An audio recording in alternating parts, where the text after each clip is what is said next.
Hi, everybody. Welcome to our Friday forecast. But actually, this is a little bit bigger than that. We're going to call this our end of June and July forecast as we look ahead at what's going on here at the Journey Church.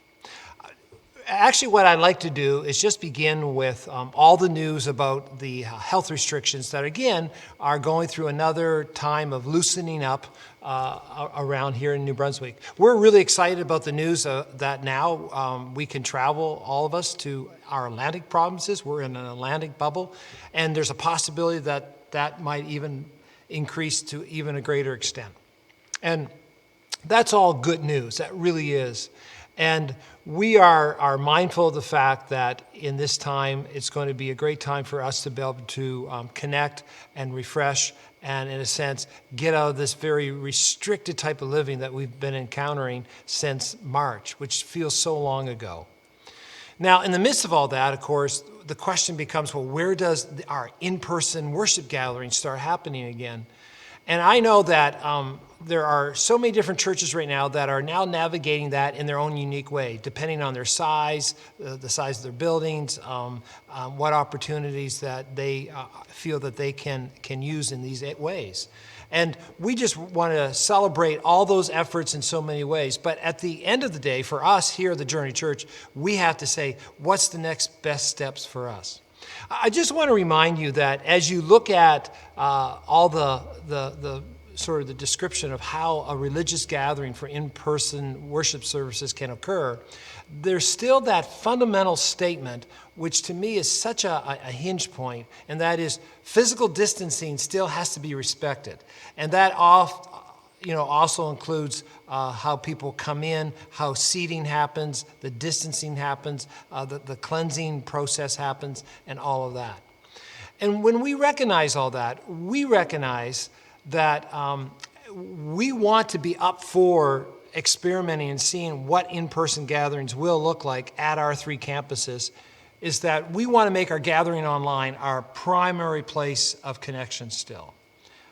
Especially at least for these next summer months, these next 8 to 10 weeks through the months of July and August. And we want to do that for a few really good reasons. One, we need to let our leadership team rest. They've been under a tremendous amount of turmoil and change, and we celebrate how God has provided, but we also are now at a place where we need to rest so that we're refreshed for the next lap that we really see starting in September and moving forward. We also, though, recognize that these next 8 to 10 weeks in July and August give us a chance to not only rest, but also to reflect and to rejuvenate and to reorganize our ministries and say, well, what are our priorities now moving into the fall? Because we do want to ask, what will in-person gatherings look like? Will they be smaller indoor gatherings with a variety of different people? How do we organize that? How do we advertise that? How do we plan that? But also we'll want to ask, well, how do we continue to expand and develop our digital campus? It could be that we're going to have some podcasts now being done in the fall. It could be that we have additional children's programming being created. But again, that's all for the fall, because now is a time for us to rest and to reflect. So with that said, we are looking forward to these coming weeks, and we just want to encourage you to join us in our gathering online at 10:30 every Sunday morning. And whether you do it live or whether you do it later on and catch us later, that's the beauty of these digital services. You can engage with us when you have that space and time to engage with us. And again, encouraging others and sharing that through your social media networks. And again, for us to have a footprint of witness and worship among many.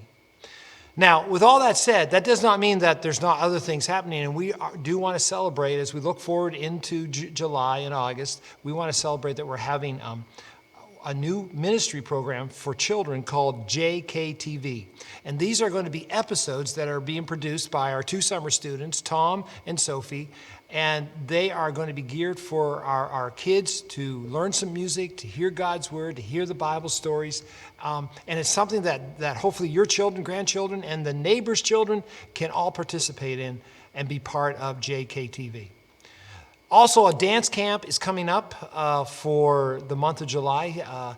Sophie, one of our summer students, has some dance training, and there's going to be a registration required, so we encourage you to just go to our website on onthejourney.ca and find out all there is about that. It's going to be an exciting time.